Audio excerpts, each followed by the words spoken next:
தேவதூதன் அழைக்கின்றார் அப்படின்னு நம்மளும் தான் போவோம். எங்க போயிட்டேன்னு பாருங்க. தேவதூதன் யமதூதன் எல்லாம் நம்மகிட்ட போனதுதான். நீங்க தெரிஞ்சுக்க, நீ நம்ம சார் நம்ம நீங்க 500 தெரிஞ்சுக்கணும். நீங்க ஒண்ணுமே அடிக்கடி அதான் சொல்றேன். இப்போ இந்த பிரச்சனை வருது, இந்த தேர்வுல சிக்கலா இருக்கு, தேர்வுல வாத்தியார் சரியா திருத்தல, நான் அடிக்கடி ஏற்கனவே சொல்லியிருக்கேன். பறிக்க வச்சாச்சா வாத்தியாரே திருத்தப்படாது, அந்த பையனை விட திருத்த சொல்லு. இப்போ SSLC மட்டும் +2 முடிஞ்சு இந்த ஆன்சர் ஷீட்டை கையில் கொடு, அவனை ஸ்கூலுக்கு வர சொல்லு. பையனை பேனா திருத்து, அந்த பையனை பார்ப்போம். இந்த இது இவ்வளோதான் எழுதியிருக்கோம். 10க்கு இருக்கு. வாத்தியார் கூட 8 மார்க் போடுவார், அவன் 6 தான் போடுவான். அவனுக்கு தெரியுமே கில்ட்டி கான்ஷியஸ்னஸ். அது மாதிரி நீங்கள் ஒன்றுமே பண்ணணும். நம்ம வாழ்ந்துருக்கோம்.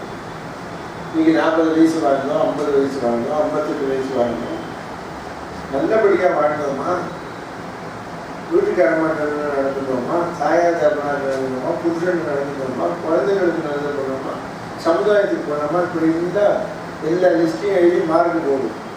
உனக்கே தெரியும். பக்கத்து வீட்டுக்காரன் சொல்ல மாட்டாங்க. அவன் சொல்ல வேண்டாம் சார், நீங்கள் போட்டு பாரு. நான் இன்னைக்கு சொல்லியிருக்கேன், நீங்கள் கதைக்கு வந்தவங்களாம் இன்னைக்கு ராத்திரி போய் மார்க் போட்டு பாஸ் மார்க் போட்டுருக்கையாவது பார்த்து நாளைக்கு வந்து சொல்லு. நம்ம சும்மா ராமாயணம் கேட்கறீங்க இல்லையே. மீனாட்சி கல்யாணம் பண்ணுற கும்பிட்றேன், அழகாக ஆற்றுல இறங்குறான். அவன் எங்கே இறங்கினா நம்ம தெரியும். அவன் வர்த்தாவட்டும் தான் ஆற்றுல இறங்குறான். சொல்லுவான். அவன் அமையாதையே அவன் பார்க்குறான், அவன் ஆற்றுல இறங்குறான். அதைத்தான் ஒரு வசனம் சொல்லுவான் மதுரையில். ஆற்ற கண்டனா அழகரை சேமிச்சேன்னா என்ன அர்த்தம்? ஆற்றை காண்பது என்பது முடியாது. ஆற்றுல போறது இப்ப ஜலம் போல, பொதுவா ஆற்றுல ஜலம் போகும், நம்மளால அது எவ்வளவு அளவுன்னு காண முடியுமா? அதை போல அழகன் பெருமையை அனுபவிக்க முடியாது. அந்த ஆற்று நீரை போல நம் வாழ்க்கையே இந்த நீரை கடப்பதற்கு என்ன செய்தோம்? அதுக்கு அழகனை சேமிக்கணும். புரிஞ்சதுக்கு அதுதான் அர்த்தம். அது நம் வாழ்க்கையின் தத்துவத்தை நமக்கு முன்னோர்கள் சொல்லி இருக்கிறார். ஆத்த கண்டனா அழகனை சேமிச்சா சும்மா இல்லை, சும்மா சேமிக்கிறதுக்கு சொல்லல. நாம் என்ன என்னை பத்தி இவர் சொல்ல வேண்டாம், நீங்க சொல்ல வேண்டாம், அவா சொல்ல வேண்டாம். என்னுடைய கான்ஷியஸ்னஸ் இங்க இருக்க ஹிருதயம் இங்க வச்சிருக்காங்க கருவி. அதான் வள்ளுவர் சொல்றாரு, அற்றம் காக்கும் கருவி இங்க வச்சிருக்காங்க. கருவி நமக்கு வச்சிருக்காங்க. இங்க எனக்கு தெரியாதா நான் என்ன நடந்திருந்தேன், என் தாய் தந்தைக்கு எப்படி நடந்துட்டேன், பள்ளிக்கூடத்தில் ஆசானிடத்தில் எப்படி நடந்து கொண்டேன், மகளிடத்தில் எப்படி நடந்து கொண்டேன், மாப்பிள்ளை இடத்தில் எப்படி நடந்து கொள்கிறேன், குழந்தை இடத்தில் எப்படி நடந்து கொள்கிறேன், மற்றவர்களிடத்தில் சமுதாயத்தில் தானம் செய்கிறேனா, ராமாயணம் தூய்மையாக சொல்லுகிறேனா அப்படின்னு இதெல்லாம் நானே மாற்றி போட்டுக்கிறேன். சொல்லுங்க, உங்களை வந்து கேட்க வேண்டாம், எனக்கு தெரியும். நான் உன்னை ஏமாத்துறது எனக்கு தெரியாதா? இங்க இருக்கு தன்னஞ்சறிவது பொய்யற்க பலதடவை சுற்று பொய்த்தபில் தன்னஞ்சே தன்னை சூடும். யோசனை செய்து பாருங்க. நம்முடைய இதுல வேடிக்கை, நமக்கு வாழ்க்கை எப்படி பகவான் வச்சிருக்கான்னா எல்லாரோடையும் வாழணும்னு வச்சிருக்கான். பாவம் புண்ணியம் வரும்போது அவாவாளுக்குன்னு வச்சிருக்கான். என்ன அக்கறம்! அவன் எப்படி டிகிரி வச்சிருக்கான் பத்தியா? நீ வாழ்க்கையை எப்படி வைத்திருக்கிறான் என்று எண்ணுங்கள். எல்லாரோடையும் வாழணும்னு வச்சிருக்கான். நீ சார் பிரம்மச்சாரியா இருந்தாலும் சரி, கல்யாணம் பண்ணிட்டாலும் சரி, சன்னியாசியா போனாலும் சரி, அதை பத்தி கொச்சினே இல்லை. பிரம்மச்சாரியா இருந்தாலுமே இந்த உலகத்துல தானே வாழணும். கல்யாணம் பண்ணிட்டாலும் இந்த உலகத்துல வாழணும், சன்னியாசியா போனாலும் இந்த உலகத்துல தான் வாழணும். இன்னொரு உலகத்துல வாழ முடியாது. சமுதாயத்துல தான் வாழணும். இந்த சமுதாயத்துல தான் நம்ம இருக்கணும். வேற சமுதாயத்துக்கு போக முடியாது. வேற மதத்துக்கு போ, அந்த மதத்துல என்ன கோட்பாடோ அதுல தானே இருக்கணும். அவனே என்ன தனியா சொல்லிட்டானா? கடவுளை தானே வேற சொல்றான். வாழற வாழ்க்கை தானே சொல்றா. அன்பாயிரு, ஆதரவாயிரு, எல்லாம் நம்ம சொல்றத நம்ம என்ன ஒண்ணு சொல்லாத சொல்ற மாதிரி சொல்றான். நம்ம என்ன எல்லாத்தையும் அம்பு போடும் அப்படிதான் சொன்னோம். எவ்வளவு அன்பாயிரு தானே சொல்றோம். அதனால நீங்கள் உணருங்கள், வாழ்க்கையின் தத்துவத்தை உணருங்கள். எப்பொழுது இந்த உலகத்தில் ஜெனித்து விட்டோமோ, நாம் விவரம் தெரிகிற காலத்தில் இருந்து நமக்கு என்று நம்முடைய மூளை வேலை செய்து, அறிவு வேலை செய்து பேச தொடங்கி, நாம் இன்று காலம் எப்படி வளர்ந்தோம், இனிமேலாவது இன்று காலம் ஏன் எப்படி வாழ்ந்தோம் என்று ஏன் பார்க்கணும். அதைத்தான் சீதா பிராட்டி எண்ணி பார்க்கிறாய் பார்த்தோம் உலகத்துல. இன்று வரை நாம் எப்படி வாழ்ந்தோம் என்று பார்த்து ஏதேனும் குறை இருக்குமே ஆனால் திருத்திக் கொள்ள வேண்டும். குற்றம் இருக்குமே, எதுக்கு மன்னிச்சுக்கோன்னு ஒருத்தரை எதுக்கு சொல்றோம்? திருப்பி அந்த தவறை செய்யக்கூடாது. தப்ப பண்ணிட்டு மன்னிச்சுக்கோங்க கூடாது. அப்புறம் எனக்கு மன்னிச்சுக்கோன்னு சொல்றதே ஒரு தப்பாயிடும். வேற வேலையே இல்லை. அது அல்ல வாழ்க்கை. இல்லறம் சொல்ற அரண்யனப்பட்டதே இல்வாழ்க்கை. வள்ளுவர் எப்படி சொல்றாங்க, தர்மம் அதானே இல்லறம். தர்மம்னா எது? சுரதர தர்மம். எதுவுமே தர்மம். தர்மம்னா கடைபிடிக்கிறது, நியாயம், கொள்கை. தானம்னா கொடுக்கிறது. நாம் என்ன அனுஷ்டானம் சமஸ்கிருதத்தில் சொல்றோம், கடைபிடிக்கிறது. நாம் எதை கடைபிடிக்கிறது சொல்லுங்க, யோசனை செய்து பாருங்க.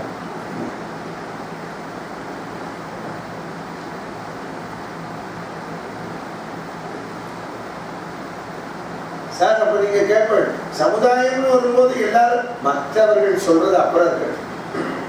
மற்றவர்கள் ஏன் சொல்லும் மட்டும் நான் நல்லதா சொல்றாப்புல நடந்துப்போம், ஏன் கெடுதலா சொல்றாப்புல நடந்துக்கணும். நல்லதை எப்ப சொல்றானோ கெடுதலை சொல்லுவா, கெடுதலை எப்ப சொல்றானோ நல்லதை சொல்லுவோம். அது இருக்கு. சொல்லுங்க. பிறர் நமக்கு மதிப்பெண் போட வேண்டாம். அரண் எனப்பட்டதே இல்வாழ்க்கை. அன்பும் அரணும் உடைத்தாள், இதெல்லாம் பழம்பொருள். இல்லறம் பண்பும் பயனும். அது பண்பும் நம்ம அப்புறம் பயன். இல்லறத்தினுடைய பண்பு நம்முடைய தர்மசாஸ்திரத்தை தான் வள்ளுவர் எழுதுறார். வேதம் என்ன சொல்றதோ, நீதி சாஸ்திரம் என்ன சொல்றதோ அதைத்தான் எழுதுறார். தனியா எழுதல. அதைத்தான் இப்பொழுது சீதா பிராட்டி சொல்லி பார்க்கிறார். ராம பெருமான் அவர் என்ன சொல்றார்? வைதீகர்களை வைத்துக் கொண்டு தர்மத்தை கடைபிடித்தாரே, அம்மி மிதித்து அருந்ததி பார்த்தோமே, அருந்ததியை போல நீ எப்பொழுதும் என்னை பிரியாமல் இருக்க வேண்டும் என்று சொன்னாரே என்று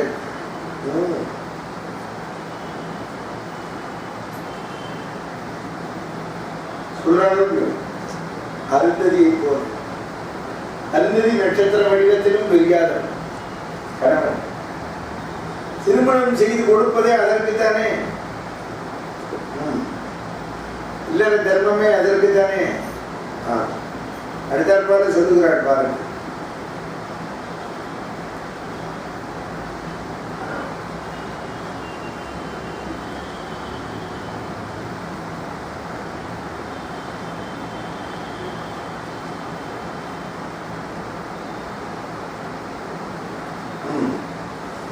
உரங்கொள் தேமலர் சென்னி உரிமை சால் வரங்கொள் பொன்முடி தம்பி வணங்கில திறங்கு செஞ்சடை கட்டிய செய்வினைக்கு இறங்கி ஏங்கியது என்று இறங்குவாள்.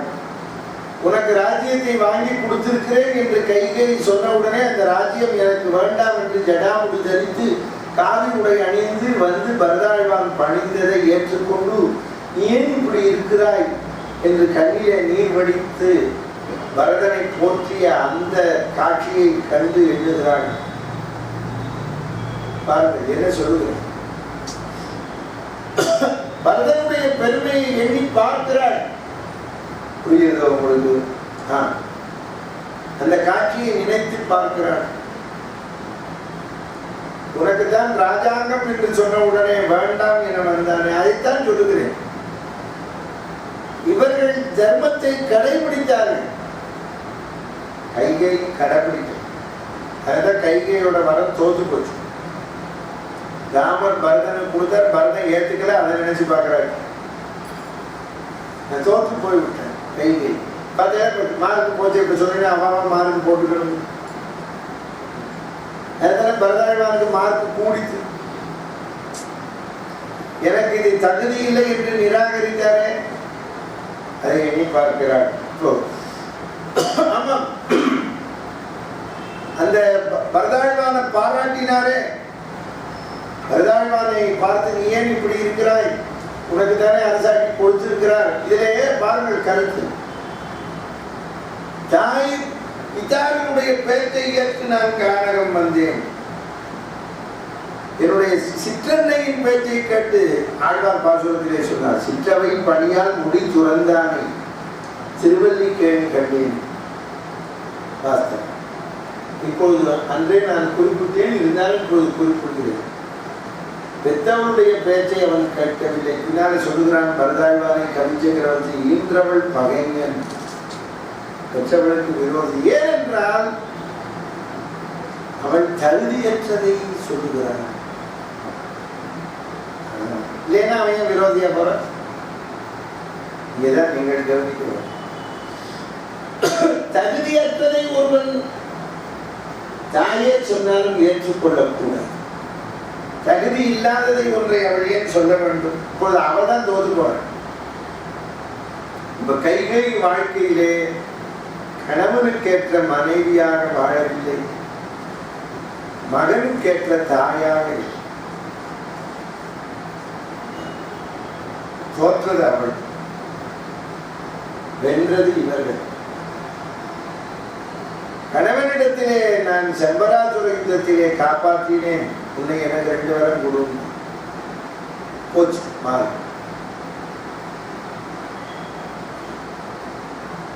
மகனிடத்திலே ராஜ்யத்தை வாங்கி கொடுத்தாள், பிடுங்கி கொடுத்தாள்.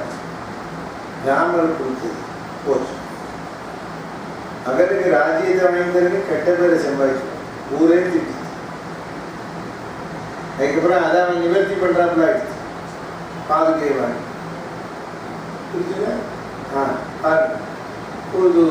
ஒருவர் செய்கின்ற தவறு இல்லறத்திலே எப்பொழுது அந்த தவறு போக்கடிக்கப்படுகிறது, அந்த தவறினால் வரக்கூடிய கஷ்டத்தை அனுபவிச்சான்.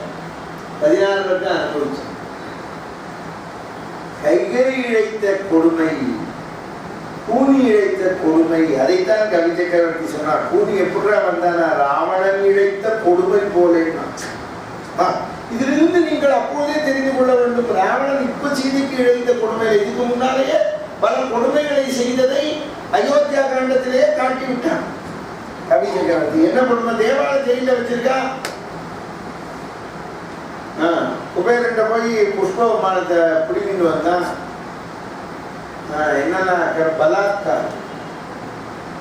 ராவணன் இழைத்த கொடுமை போல கூனி வந்தால் அவள் பேச்சை கேட்டா. அப்ப கூனியும் கைகேயும்.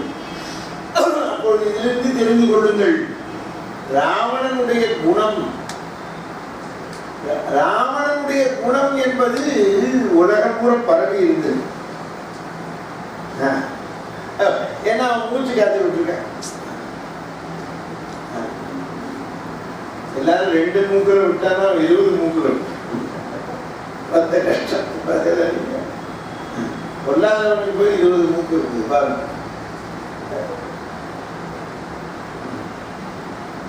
அவன் சஞ்சாரம் பண்ணியிருக்கானே உலகம் பூரா. கைலாய மலையை பேக்க வந்தானே இந்த பக்கம் தானே போனான். அவனுடைய மூச்சு காற்று உலகம் பூரா பரப்பினதிலே வந்த கோளாறு கைகை இப்படி வருது. இப்ப என்ன நமக்கு ஒரு சர்ச்சை வருது. தசரத சக்கரவர்த்தி ஆண்ட பொழுது எல்லாரும் சௌக்கியமாக இருந்தார்கள். கல்வரும் இல்லை, பொருள் காவலும் இல்லை, கொள்வாரும் இல்லை, கொடுப்பாரும் இல்லைங்கிற போது எல்லாமே எல்லாருக்கும் இருந்ததுங்கிற போது கைகை வரம் கேட்டால் என்ற உடனே அப்போ கொள்வாரும் இல்லை, கொடுப்பாரும் இல்லை, கேட்கிறவா இல்லைன்னா கேட்காது. எதையும் கேட்க வேண்டிய அவசியம் இல்லை. ஏன் அதை கேட்டால், ஏன் இதை தூண்டினாள், என்ன காரணம் பாருங்க. அதற்குதான் நான் சொல்லுகிறேன். அதைத்தான் நீங்க நேற்று கூட நான் உபன்யாசத்தில் சொன்னேன். பெண்ணை பெற்று வளர்த்து ஒருவரிடத்திலே கொடுப்பது எவ்வளவு சிரமம் என்பதை தெரிந்து கொள்ளுங்கள். அன்னைக்கு ஏதோ கல்யாணத்திற்கு மண்டபத்தில் வீடியோ எடுக்கிறது அதுதான் வாழ்க்கை இல்லைன்னு நான் சொல்லிட்டேன். அது அந்த 2 மணி நேரத்தோடு சரி, பொண்ணு வந்தா மாப்பிள்ளை வந்தாலும் மாட்டுக்கு வந்தாலும் இன்னும் வீடியோ எடுப்பான், சாப்பிடுவான், எல்லாம் பொண்ணு நல்லா இருக்கார், லட்சணமாக இருக்க பையன் நல்லா குறைச்ச வண்டியாக இருக்கும். இப்படிலாம் சொல்லிட்டு போயிடுவோம். டைம் ஆயிடுச்சுன்னா அவங்களுக்கு ட்ரெயினுக்கு போயிடுவோம். அது வாழ்க்கை. அது சும்மா ஒரு நிகழ்வு, இல்லறத்தில் ஈடுபடுங்கிற நிகழ்வு. அதன் அந்த பெண்மணி ஊந்த வீட்டிலே போய் நல்ல முறையில் வாழ வேண்டும், அவரும் நல்ல பெயரோடு வாழ வேண்டும். இப்படி வாழ்கின்ற போது பாருங்கள், அதுதான் பெண்ணை கொடுக்கிறோம் என சொன்னால், தானம் செய்கிறோம் என்று சொன்னால், ஒரு பூமியை பூதானம் என்று சொல்லுகிறோமே, பூதானத்துக்கு விட உயர்ந்தது கணிக்காது. பூமியை தானம் செய்கிறோமே, அது பூமியிலே விளைவிக்கிறான், பயிரை விளைவிக்கிறான். போட்டு ஒருத்தன் பூமி வச்சிருக்கான், பரம்பரையாக வச்சுக்கோ, ஆரோ தானம் பண்ணான், தானம் பண்ணான்னு வச்சுக்கோ. எங்களுக்கெல்லாம் பூமியெல்லாம் அந்த காலத்தில் வந்ததே பிராமணனுக்கு தானம் பண்ணிச்சு. வீடு எல்லாமே தானம் பண்ணிட்டேன். பிராமணர்கள்லாம் ஒன்றும் கிடையாது. நீங்கள் போய் பாருங்க, எங்களோட வேதத்துக்காக தானம் பண்ணுவோம். நாங்கள் வீட்டில் இருக்கணும்னு வச்சுட்டு நீங்கள் எந்த ஊர்களையும் போய் பாருங்க, இந்த முதலியார் இருக்கிறாரம், இந்த செட்டியார் இருக்கிறாரம், இந்த புள்ளம்மா இருக்கிறாங்க பேர் இருக்கும். அது அவ தானம் பண்ணா, நீ வெளியில் வராதே, அவனுக்கு வீடை கொடுத்துரும், வீடு பிரச்சனைனா நிலம் கொடுத்துரும். அந்த நிலமும் கொடுத்து என்ன பண்ணுவோன்னா, நாங்கள் அங்கே போக மாட்டோம். அந்த நிலத்தை உழுது யார் தானம் கொடுத்தாலோ அந்த செடியார் என்ன பண்ணுவாருன்னா, அவரே ஆளை வச்சு பயிர் பண்ணி உழுது. அந்த வேடிக்கை என்னன்னா, தானம் பூமியை தானம் கொடுத்துட்டா, அவளுக்கு பூமியை கொடுத்துட்டா அவளுக்கு சொந்தம்னு. ஆனால் எல்லாரும் பயிர் பண்ணி கூலியெல்லாம் ஆட்கள் கொடுத்து அந்த நெல்லை கொண்டு போய் கொடுப்பான் அக்ராடுத்து. இதைத்தான் இவன் வேதம் சொல்லாமல் அப்புறமா ஜமீன்தார பண்ணையாரம் வாங்கிட்டான். அதனால தான் நாட்டில் பிரச்சனை வந்து பார்த்தீங்கன்னா எவ்வளோ தர்மம் சொல்றேன் பாருங்க. ஏன்னா இவன் மூச்சு காத்து பண்ணையார் ஆகிட்டார். வேதத்துக்கு அவன் எதுக்கு கொடுத்தா தான் வேதம் சொன்னால் நிறைய. அப்போ மூதானத்தை விட ஒஸ்தி கோதானம், அதை விட ஒஸ்தி கன்னிகாசம். இந்த பூமாதேவியை பூமியை தானம் பண்ணி நெல் வந்தாலும் பயிர் விளைவிச்சு நிறைய மூட்டை நெல் வருதுன்னு வச்சுக்கோங்க, அவன் சந்தோஷப்படுறான். அதே போலே ஒரு பெண்ணை தானம் செய்கிறோம், அவனுக்கு ஏற்ற வண்ணம் அவன் வாழ்ந்து அந்த பூமியை ஒருத்தன் உழுது பயிர் பண்ணணும்னா பூமியை அந்த அளவுக்கு நல்லா பாதுகாக்கணும். அது மாதிரி அந்த பெண்ணையும் பாதுகாத்து செய்கிற போது அது உயர்வார். இப்போ அயோத்தியை நல்லபடியாக தான் ஆட்சி பண்ணியிருந்தார் தசரதன். இப்போ அங்கே கேட்கை ராஜா தானம் பண்ணாரு, அவனை தான் கோளாறு சொல்லுவான். இப்போ எங்கே பார்த்து பிடிக்கிறாங்க, யாராவது ஒரு பொம்மநாட்டி என்ன நடந்துக்கலன்னா எங்கே சொல்லலாம், அப்பனுக்கு தான் கெட்டது அப்பா அம்மாவுக்கு. ஏன்னா தசரதன் கைகைக்கு வர கொடுக்குற போதே சொன்னான், ஐயோ இன்னைக்கு கேகே ராஜா எனக்கு கைகை என்ற பெண்ணை கொடுக்கல, கைகை என்ற விஷத்தை கொடுத்து சொன்னாங்க. விஷத்தை கொடுத்தான். கைதான் அவர் வியாக்கியானம் பண்ண, 2 பேர் விஷம் குடிச்சான். சிவன் குடிச்சார், தேவாள் குழைச்சான், இவனும் குடிச்சான். தேவாள் குழைச்சா, ஏன்னா ராமர் காட்டுக்கு போனான்னு தேவாளை குழைக்க வச்சாங்க. கொஞ்சம் நேரம் அப்போ யாருக்கு பெருமை வந்தது? தசரதனுக்கு தான். ஏன் பெருமை? கைகையினுடைய துன்பம் வெளி தெரியாமல் போனது, கைகைப்படுத்தின கஷ்டம் வராமல் போனது என்றால் ராமனும் பரதனும் ராமன் ஏற்றுக்கொண்டான், பரதன் நிராகரித்தான். அப்போ அவன் செய்த கொடுமையை இவர்கள் அனுபவித்தார்கள்.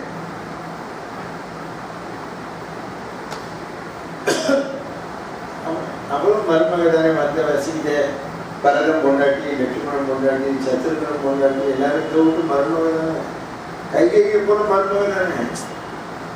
என்ன அவ 50-60 வருஷம் முன்னால வந்த மருமகன்னா இவ இப்போ வந்த மருமகன். அப்போ இதுதான் அடிக்கடி நான் உபன்யாசத்துல சொல்லுவது, விஷ்ணு மாமியார். மாமியாங்கிறவங்க 30 வருஷம் முன்னால வந்த மருமகன். மருமகன் நேற்று. அப்ப இது ஆறு மாமியார். அப்புறம் எப்படி இந்த மாமியாருக்கு கட்டப்படும் இல்லாததை கொண்டாடுறதுனால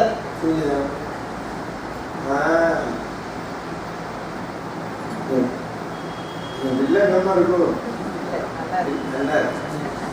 சமுதாயத்துல எல்லாரும் இப்படி தெரிஞ்சிட்டாருன்னா அப்புறம் என் பிரச்சனை பாருங்க. அங்க எங்க இருக்கு? ரொம்ப பேருக்கு ஒரு விஷயம் தெரியாது. நீங்க அது மாமியாருக்கிறதே ஸ்தானம் மறைஞ்சு இருக்கு உண்டு. இந்த மருமக வந்ததுனால ஒரு மாமியார் வேணா ஒன்று சொல்லணும். ஏன் மாமியார்னு சொல்லணும்? சீனியர் நாட்டு பொண்ணு ஜூனியர் தான். அவ்வளோதான். இது பிரச்சனை. அதுதான் சொல்றா அவன். எல்லாரும் ஏன் சொல்றா? நாங்கள் உளுத்த பழக்கத்தானே சொல்லுவாங்க. நீ எப்ப பிரச்சனை இல்லை மாதிரி அந்த கண்ணோட்டத்தில் பார்க்க வேண்டாம் பாரு. இது யாரு எங்களுக்கு சொன்னா, எனக்கு சொன்னா தெரிஞ்சுக்கணும். எங்க அம்மா தான். இந்த பாட்டி படிச்சு நான் சாப்பாடு போட, அப்ப எங்க அம்மா சொன்னாங்க, நான் எங்க பாட்டி இங்க நீ பெத்தவ, எங்க வீட்டுல நான் வந்தவ, இதுல என்ன வித்தியாசம் சோறு போடுறீங்க? பாட்டி